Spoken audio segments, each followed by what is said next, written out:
اعوذ باللہ من الشیطان الرجیم بسم اللہ الرحمن الرحیم الحمد للہ رب العالمین والصلاة والسلام علی اشرف الانبیاء والمرسلین وآلہ الطیبین الطاہرین اعوذ باللہ من الشیطان الرجیم اذهبا الی فرعون انہ طغى فقولا له قولا لینا لعلہ یتذکر او یخشی۔ دونوں فرعون کے پاس جائیں، وہ سرکش ہو گیا ہے، بس دونوں اس سے نرم لہجے میں بات کرنا، شاید وہ نصیحت مان لے یا ڈر جائے۔ حضرت موسیٰ کو اور حضرت ہارون کو اللہ تعالیٰ کی طرف سے یہ حکم ملتا ہے کہ فرعون کے پاس جائیں، وہ سرکش ہو گیا ہے اور اس سے نرم لہجے میں بات کریں۔ فرعون جیسا سرکش، طاغوت اور ظالم اور سفاک انسان سے بات کرنے کا حکم ہے نرم لہجے میں۔ اس لیے اسلوب کلام کو بہت بڑا اثر ہوتا ہے۔ اس مطلب کو توجہ سے سنیں، اسلوب کلام کو بہت اثر ہوتا ہے۔ آپ کے کلام میں اگر منطق ہے، برہان ہے، دلیل ہے، سب کچھ ہے، اسلوب غیر مناسب ہے تو اثر نہیں کرتا۔ لیکن اگر آپ کا اسلوب سخن مناسب ہے، لہجہ مناسب ہے تو کلام میں اثر ہوتا ہے۔ یہاں پہ اسلوب کلام درست رکھنے کے لیے ضروری ہے انسان نفسیات کے بارے میں تھوڑا بہت شدھ بدھ رکھتا ہو، معاشرہ شناس ہو، مردم شناس ہو، اور پھر کلم الناس علی قدر عقولہم، یہ بھی لہجے کے ساتھ مربوط ہے۔ لوگوں سے ان کے عقلی سطح کے مطابق بات کرو، اپنے کلام کو لوگوں کے عقلی سطح کے اوپر رکھو۔ اس سے نیچے رکھیں گے تو مبتذل کہلائے گا، اس سے اوپر رکھیں گے تو نافہم، غیر دانشمندی کہیں گے اس کو، دانشمند آدمی نہیں وہ۔ اور پھر یہ جو استعمار ہے ہمارا دشمن، وہ ہمارے معاشرے کا گہرا مطالعہ کرتے ہیں اور یہ دیکھتے ہیں کہ ہمارے کمزور پہلو کیا ہے، اس کا مطالعہ کرتے ہیں۔ ہمارا حساس ترین رگ کیا ہے، اس کو ڈھونڈتے ہیں، اور پھر اس حساس ترین رگ کے ذریعے اور ہماری کمزوریوں کے ذریعے وہ ہمارے خلاف کام کرتے ہیں۔ اسی حساس ترین رگ کو استعمال میں لے آتے ہیں، چونکہ اس کے ساتھ آپ کا جذبات وابستہ ہوتا ہے، لوگوں کا جذبات وابستہ ہے اس چیز کے ساتھ، اور اسی کو استعمال کرتے ہیں آپ کے خلاف۔ اور آپ چونکہ جذباتی ہیں تو جذبات میں آتے ہیں اور ان کے ہاتھ میں ٹھیک ٹھاک استعمال ہو جاتے ہیں۔ یقیناً یہی کام اپنے قوم کے، اپنی ملت کے خلاف ہم خود بھی کریں گے، کب؟ یا اس سے بدتر کریں گے، کب؟ ہم بھی اسی حساس ترین رگ کو چھیڑے، جس مقصد کو آپ کے، یا جو عقیدہ، جو نظریہ آپ کے مذہب کے نہایت حساس ہے، تبلیغ کرنے والا، اور وہ بھی اسی حساس ترین رگ کو چھیڑتا ہے اور چھیڑ کر لوگوں کو اپنے سے دور کر دیتا ہے، نفرت پیدا کرتا ہے دلوں میں، اور پھر دعوت دیتا ہے یعنی دور کر کے نزدیک کرنے کی کوشش، یہ تضاد ہے، تضاد فی العمل۔ جی یہ نرم لہجے میں بات کرو کہ مطلب یہ ہے کہ وہ بات کرو جو لوگوں کے حساس ترین رگ کو ٹھیس نہ پہنچے۔ فرعون مشرک ہے، فرعون سفاک ہے، موسیٰ و فرعون آپس میں گفتگو کر رہے ہیں۔ حضرت موسیٰ فرعون کو اگر سفاک کہتے تو غلط تو نہیں کہا، بات تو صحیح ہے۔ وہ مشرک اور ظالم اور طاغوت، بات تو صحیح ہے۔ فقولا لہ قولا لینا، اس قسم کا خطاب نہ کرو۔ ما کل حق یقال، ہر حق کی بات ہر جگہ نہیں کہی جاتی۔ فرعون کو سفاک کہنا حق ہے، فرعون کو مشرک کہنا، فرعون کو جو لفظ آپ اس کے لیے استعمال کریں حق ہے، صحیح ہے، غلط نہیں ہے، لیکن لا یقال۔ معاشرہ شناس ہونا چاہیے آپ کو، مردم شناس ہونا چاہیے آپ کو، نفسیات کا ماہر اگر نہیں ہے تھوڑا سا شدھ بدھ ہونا چاہیے۔ آپ لوگوں کے حساس ترین رگ کو نہیں چھیڑیں گے، لوگوں کے جذبات کو مجروح نہیں کریں گے، اور غلط بات بھی نہیں کریں گے۔ اس کا مطلب یہ نہیں کہ غلط بات کرے، لوگوں کے جذبات کو ٹھیس پہنچانے کے لیے، لوگوں کے جذبات کے ساتھ چلنے کے لیے غلط باتیں کرے اور اپنی دکان چمکائیں۔ میں اس کے بات نہیں کرتا ہوں، دکان چمکانے کی بات نہیں کرتا ہوں، حرف حق کہنے کے لیے لوگوں کے جذبات کو ٹھیس پہنچائے بغیر کلام اللہ کا اور رسول کا کلام پہنچائے لوگوں تک۔ ٹھیک ہے، قول لین ہونا چاہیے، لوگوں کو متنفر نہیں کرنا۔ فرعون سے بات کرتے ہوئے فرعون کو پہلے متنفر نہ کرو اپنے آپ سے، ظالم سفاک کہہ کر۔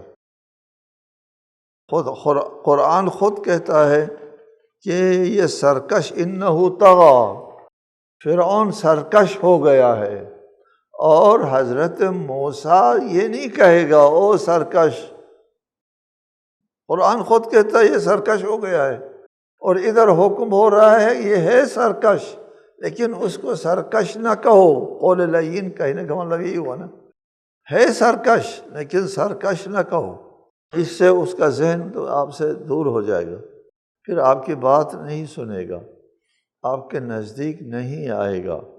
لعلہ یتذکر او یخشی، نصیحت اس وقت لیتا ہے جب آدمی کے ذہن آپ کے نزدیک آ جائے۔ اگر ذہن کو پہلے بھگا دیا آپ نے، پھر آپ لاکھ منطق استعمال کرے، واعظ نصیحت استعمال کرے، وہ آپ کے نزدیک نہیں آئے گا۔ اس کو سمجھیں گے آپ؟ ہمارے معاشرے کے اوپر اگر آپ کو نظر ہے تو یہ بات آپ کے سمجھ میں آ جانا چاہیے، ایسی صورتحال سے ہم دوچار بھی ہیں۔ فَقُولَا لَهُ قَوْلًا لَيِّنًا لَعَلَّهُ يَتَذَكَّرُ أَوْ يَخْشَىٰ، شاید ڈر جائیں، آخرت سے، عاقبت سے ڈر جائیں۔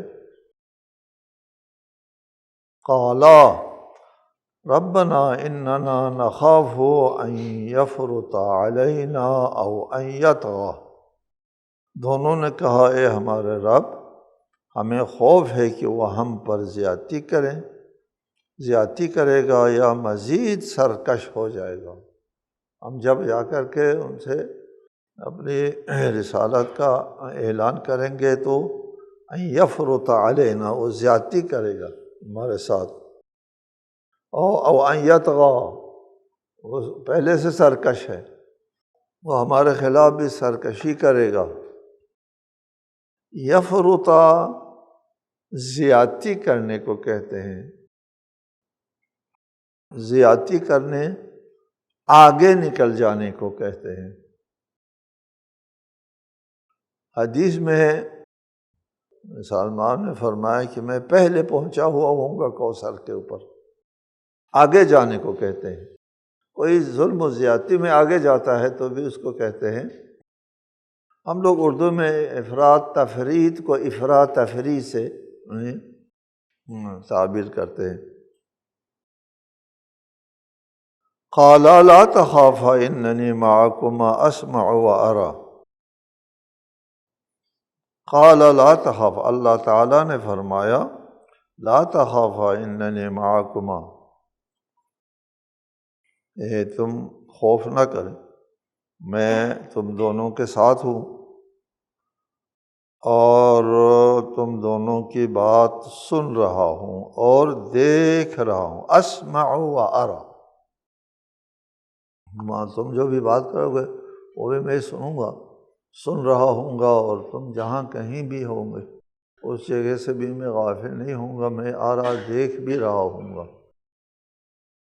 اگر میں آپ لوگوں کے ساتھ ہوں، آپ لوگوں کے پشت پر ہوں، تو ایسے پشتبان نہیں ہوں کہ آپ لوگوں کو نہیں دیکھ رہا اور آپ لوگوں کے حالات سے باخبر نہیں ہے، لہٰذا کوئی فکر نہ کرو، میں پاس ہوں۔ اس یقین دہانی کے ساتھ، اس طاقت کے ساتھ کہ اللہ تعالیٰ معکما، اللہ تعالیٰ ان دونوں کے ساتھ ہیں اور پشتبان ہے، اللہ تعالیٰ کی طاقت حاصل ہے، اس طاقت کے ساتھ حکم مل رہا ہے فَأْتِيَاهُ فَقُولَا إِنَّا رَسُولَا رَبِّكَ فَأَرْسِلْ مَعَنَا بَنِي إِسْرَائِيلَ وَلَا تُعَذِّبْهُمْ قَدْ جِئْنَاكَ بِآيَةٍ مِّن رَّبِّكَ وَالسَّلَامُ عَلَىٰ مَنِ اتَّبَعَ الْهُدَىٰ، دونوں اس کے پاس جائیں اور کہیں ہم دونوں تیرے رب کے بھیجے ہوئے ہیں، بس بنی اسرائیل کو ہمارے ساتھ جانے دیں اور ان پر سختیاں نہ کر، بلا شبہ ہم تیرے رب کی طرف سے نشانی لے کر تیرے پاس آئے ہیں، اور سلام ہو اس پر جو ہدایت کی پیروی کریں۔ کے پاس جاؤ اور ان سے کہو کہ ہم تمہارے رب کی طرف سے آئے ہیں۔ یہ مسئلہ بہت سنگین مسئلہ تھا کہ فرعون سے کہے کہ ہم اے فرعون تمہارے رب کی طرف سے آئے ہیں۔ فرعونیوں کا یہ عقیدہ تھا، وہ مشرک تھے، وہ ستارہ پرست تھے، وہ آفتاب کو یعنی سورج کو اقتدار کا دیوتا سمجھتے تھے، سورج کے پاس ہے اقتدار، اور فرعون سورج کی طرف سے، سورج رب کی طرف سے زمین کے اوپر نمائندہ ہوتا ہے، جو زمین پر حکومت کرتا ہے، بادشاہی کرتا ہے، وہ نمائندہ ہوتا ہے اپنے رب کا۔ اپنا رب کیا ہے؟ سورج، سورج رب ہے، اقتدار کا رب ہے، اور فرعون اس کا نمائندہ ہے۔ ادھر حضرت موسیٰ فرعون سے فرمائے، یہ حکم مل رہا ہے کہ میں تیرے رب کی طرف سے بھیجا ہوا ہوں، وہ اپنے آپ کو اپنے رب کی طرف سے سمجھتا ہے، اس کا رب خدا ہے، وہ ہے سورج ہے، اور ادھر یہ دعویٰ کرے کہ میں تیرے رب کی طرف سے آیا ہوں، یہ اس کے موقف کے ساتھ متصادم ہے۔ فَأْتِيَاهُ، ان کے پاس آؤ، فَقُولَا إِنَّا رَسُولَ رَبِّكَ فَأَرْسِلْ مَعَنَا بَنِي إِسْرَائِيلَ وَلَا تُعَذِّبْهُمْ، اسرائیل کو ہمارے ساتھ جانے دو، اپنے وطن فلسطین واپس جانے دو اور ان کو عذاب نہ دو، چونکہ فلسطینیوں کو وہ عذاب دیتے تھے، کام پر لگاتے تھے، مشقت دیتے تھے، اور غلاموں کی طرح ان کو کام کرنا ہوتا تھا، آزاد نہیں تھے، عذاب دیتے تھے۔ سب سے پہلے حضرت موسیٰ کی یہ ذمہ داری ڈالی گئی تھی کہ اپنی قوم کو یعنی بنی اسرائیل کو وہاں سے نکال لاؤ۔ حضرت موسیٰ جس وقت مبعوث ہوئے تو بنی اسرائیل جو ہے تمام اقوام عالم میں برگزیدہ قوم تھی، برگزیدہ قوم تھی۔ یا بنی اسرائیل ہے قرآن مجید میں نے تم کو عالمین کے اوپر فضیلت دی ہے، بنی اسرائیل کو عالمین پر فضیلت دی تھی۔ اس زمانے میں انسان کی قیادت، انسانیت کی قیادت اس قوم کے پاس تھی، بنی اسرائیل کے پاس اس کی قیادت تھی۔ بعد میں بنی اسرائیل کی نافرمانیوں کی وجہ سے اور بنی اسرائیل کی سرکشیوں کی وجہ سے یہ قیادت ان سے چھین لی، بنی اسرائیل سے چھین لی اور اولاد اسماعیل کو دے دی۔ رسالت مآب اولاد اسماعیل ہے۔ فَأَرْسِلْ مَعَنَا بنی اسرائیل وَلَا تُعَذِّبْهُمْ، ان کو عذاب نہ دو۔ قَدْ جِئْنَاكَ بِآیَةٍ مِّن رَبِّكَ، ہم معجزہ لے کر کے آئے ہیں، وَسَلَامٌ عَلَىٰ مَنِ اتَّبَعَ الْهُدىٰ، یہ بات کرو ان سے۔ اِنَّا قَدْ أُوحِیَ إِلَيْنَا أَنَّ الْعَذَابَ عَلَىٰ مَنْ كَذَّبَ وَتَوَلَّىٰ، یہ بھی کہہ دو ان سے کہ ہم پر وحی ہوئی ہے کہ عذاب اس شخص کے لیے معین ہے جو تکذیب کرے اور منہ موڑ لے، ہمارے پیغام کو قبول نہ کرے، ہمارے پیغام کی تکذیب کرے اور ہمارے پیغام سے منہ موڑ لے، اس کے لیے عذاب ہے، یہ بھی اس کو سنا دو۔ چنانچہ حضرت موسیٰ اور ہارون دونوں جاتے ہیں فرعون کے دربار میں اور فرعون سے یہ باتیں کرتے ہیں۔ فرعون اپنے آپ کو رب کا نمائندہ سمجھتا ہے، وہ انا ربکم الاعلیٰ کا مطلب یہ ہے کہ وہ رب اعلیٰ سورج ہے، اس کا میں نمائندہ ہوں، اور وہ اپنے بادشاہت کو قانونی حیثیت دیتا ہے، چونکہ یہ نمائندہ ہے سورج کا نمائندہ ہے۔ حضرت موسیٰ کا اعلان جو ہے وہ اس کے بادشاہت کی قانونی حیثیت کے خلاف ایک چیلنج ہے، اس کے خلاف ایک بات متصادم ہے اس کے ساتھ کہ تو کسی رب کا نمائندہ نہیں، میں رب العالمین کا نمائندہ ہوں۔ دوسری جگہ ہے قرآن میں کہ میں رب العالمین کی طرف سے آیا ہوں، تو فرعون نے کہا وما رب العالمین، رب العالمین کیا ہوتا ہے؟ کیونکہ فرعونیوں کی ثقافت میں یہ لفظ جو ہے وہ نہایت نامانوس کا سا لفظ تھا، وہاں کئی ارباب ہوتے ہیں، بے شمار رب ہوتے ہیں، تو عالمین کا رب ایک یہ وما رب العالمین، اور رب العالمین کیا ہوتا ہے؟ پہلی مرتبہ ان لوگوں نے یہ لفظ اور یہ تعبیر سنی۔ یہاں بھی قال فمن ربکما یا موسیٰ، جب حضرت موسیٰ اور پھر حضرت ہارون نے کہہ دیا کہ ہم اپنے رب کی طرف سے آئے ہیں، تو فرعون نے کہا تمہارا رب کون ہے؟ فمن ربکما، تمہارا رب کون ہے؟ کیونکہ ان کا عقیدہ یہ ہے کہ ہمارا رب تو سورج ہے، بادشاہ کا رب، اور ہم اپنے رب کے نمائندے ہیں، یہ اس کے مقابلے میں کسی رب کی نمائندگی کی بات کرتے ہیں۔ فمن ربکما یا موسیٰ، تمہارا رب کون ہے؟ جواب میں حضرت موسیٰ نے فرمایا قال ربنا الذی اعطى كل شیء خلقہ ثم هدى، ہمارا رب وہ ہے جس نے ہر چیز کو اس کی خلقت بخشی پھر ہدایت دی۔ ان علینا للہدی، ہدایت دینا ہمارے ذمہ، اللہ فرماتا ہے میرا رب وہ ہے جس نے ہر چیز کو اس کی خلقت دے دی، عدم سے وجود میں لے آیا، ثم ہدا، پھر اس کے بعد ہدایت بھی اس کو دے دی، اس کے خلقت کے اندر ہدایت بھی ودیعت فرمائی۔ ہمارا رب ایسا نہیں ہے کہ چونکہ مشرکین اللہ تعالیٰ کو خالق سمجھتے تھے، مدبر نہیں سمجھتے تھے۔ یہاں اہم نقطہ ہے یہاں جو بیان ہو رہا ہے، مشرکین کا عقیدہ سامنے رکھو تو یہ آیت سمجھ میں آ جائے گی۔ مشرکین کا عقیدہ یہ ہے تفریق بین الخلق والتدبیر، وہ اس چیز کے قائل ہے، تمام مشرکین اسی چیز کے قائل ہیں، اور تمام انبیاء نے اسی قسم کے مشرکین کا مقابلہ کیا ہے، وہ خلق اور تدبیر میں تفریق کے قائل تھے۔ خالق اور ہے، تدبیر کرنے والا اور ہے۔ اللہ نے خلق کیا ہے، ہمارے معبود لوگ جو ہے وہ تدبیر کر رہے ہیں، چلا رہے ہیں۔ حضرت موسیٰ کے جواب میں ہے کہ میرا رب وہ ہے جس کے ہاتھ میں خلق اور تدبیر دونوں ہیں۔ یہ جواب دیا، میرا رب وہ ہے جس کے الذی اعطى كل شیء خلقہ، ہر چیز کو اس کی خلقت عنایت فرمائی، ثم ہدا اور رہنمائی بھی، ہدایت بھی ودیعت فرمائی، اعطا، خلقت عنایت فرمائی اور پھر ہدایت دی۔ یہاں ہدایت سے مراد ہدایت تکوینی ہے، تشریعی بھی ہو سکتا ہے، لیکن ہدایت تکوینی ہے، خلقت کے ساتھ مربوط۔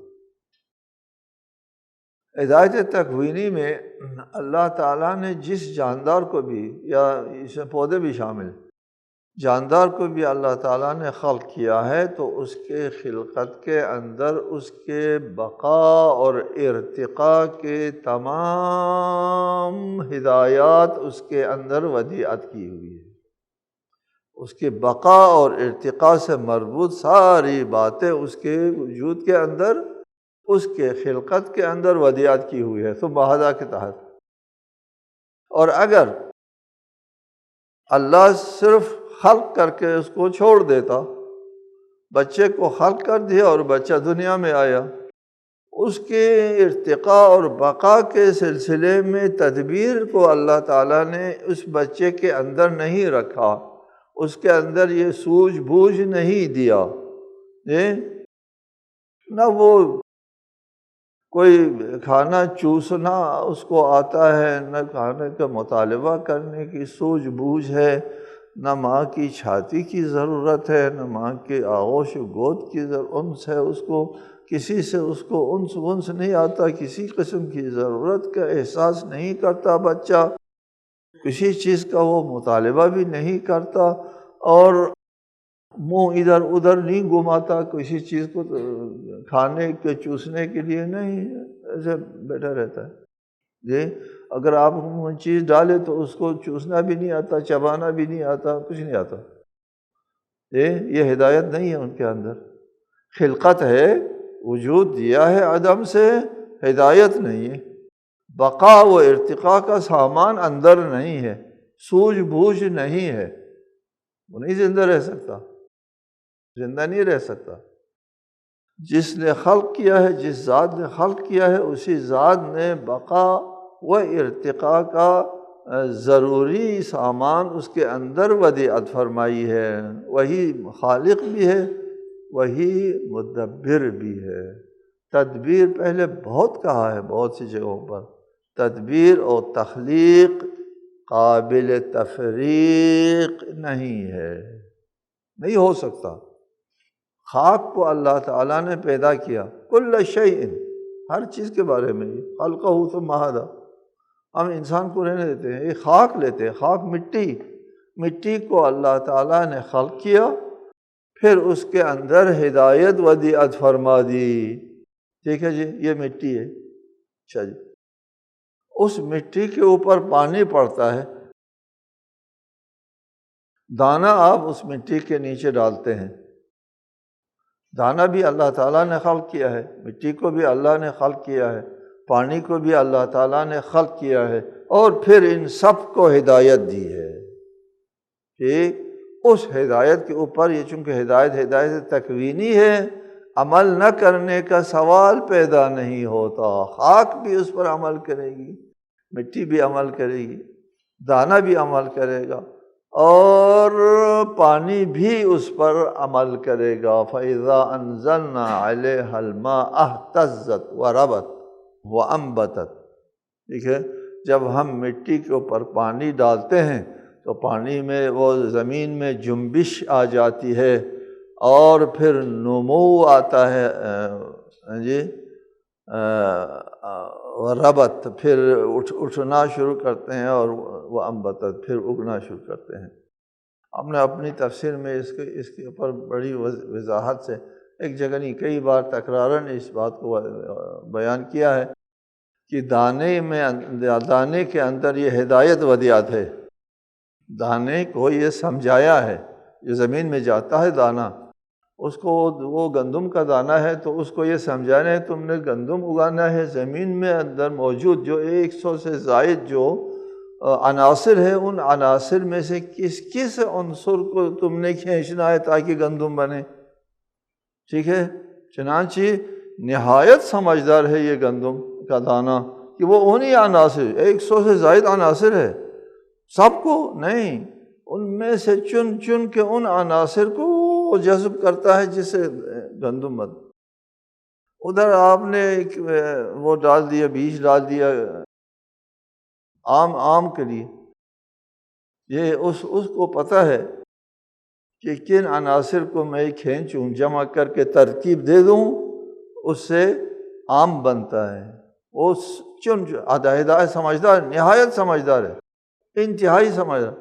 دنیا کے تمام سائنسداں اس پر تجربہ کرے اور ان عناصر کو جمع کرنے کی کوشش کرے، وہ جمع نہیں کر سکتا، لیکن یہ دانہ جمع کرتا ہے۔ ٹھیک ہے جی، یہ دانہ تمام انسانوں سے زیادہ سمجھدار ہے اپنے فیلڈ میں۔ ایک وہ فیلڈ کیا ہے کہ اس نے وہی گندم اگانا ہے، اس میں وہ بہت سمجھدار ہے۔ اچھا جی، جو کا دانہ ڈال دو تو وہ اپنے جو والے عناصر کو جذب کر کے ترتیب دے گا۔ فَإِذَا أَنزَلْنَا عَلَيْهَا الْمَاءَ اهْتَزَّتْ، عناصر کی تلاش، اہتزاز، یہ وَرَبَتْ، عناصر کی ترکیب، باہم جڑتے ہیں عناصر اور پھر انبتت، نمو وجود میں آتا ہے۔ یہ چیزیں مختلف ہوتی ہیں، عناصر کی ترکیب کے اختلاف سے چیزیں مختلف ہوتی ہیں۔ وہ 8 عناصر اس 2 سے جڑتے ہیں تو ایک اور چیز بنتی ہے، یہی 8 عناصر اس 2 سے جڑتے ہیں کوئی اور چیز وجود میں آتی ہے۔ یہ 2 عناصر کسی اور 8 عناصر سے جڑتے ہیں، کوئی تیسری چیز وجود میں آتی ہے۔ چیزوں کا مختلف ہونا جو ہے عناصر کی ترکیب کے اختلاف کے ساتھ مربوط ہے۔ اللہ تعالیٰ نے ہر چیز کو یہ ہدایت، ہر چیز میں یہ ہدایت ودیعت فرمائی ہے۔ اب اللہ تعالیٰ مٹی پیدا کریں اور اس میں یہ ہدایت نہ دیں کہ اس میں پانی پڑنے سے اصلاً جنبش نہیں کرنا ہے، یہ وہ کوئی اور کسی اور نے آ کر کے ان کو جنبش دینا ہے، جی کسی اور کے، اور اس میں تصادم ہو جائے گا۔ اگر اللہ تعالیٰ کے پاس تقدیر اور تدبیر دونوں نہیں ہے، اور تخلیق اللہ کے پاس ہے، تدبیر کسی اور کے پاس ہے، رب 2 ہیں مثلا، تو ان دونوں میں تصادم ہو جائے گا۔ اللہ نے دھوپ پیدا کیا ہے اور کسی نے سمندر پیدا کیا ہے، دھوپ اور سمندر میں تصادم ہو جائے گا۔ لو کان فیہما آلہۃ الا اللہ لفسدتا، تصادم ہو جائے۔ اب تصادم نہیں ہے، باہم ہم آہنگی ہے، ایک ہدایت کے اوپر سب چلتے ہیں۔ یہ دلیل ہے کہ رب ایک ہے۔ نظام کی وحدت نظام دہندہ کی وحدت پر دلالت کرتی ہے۔ والسلام علیکم ورحمۃ اللہ وبرکاتہ۔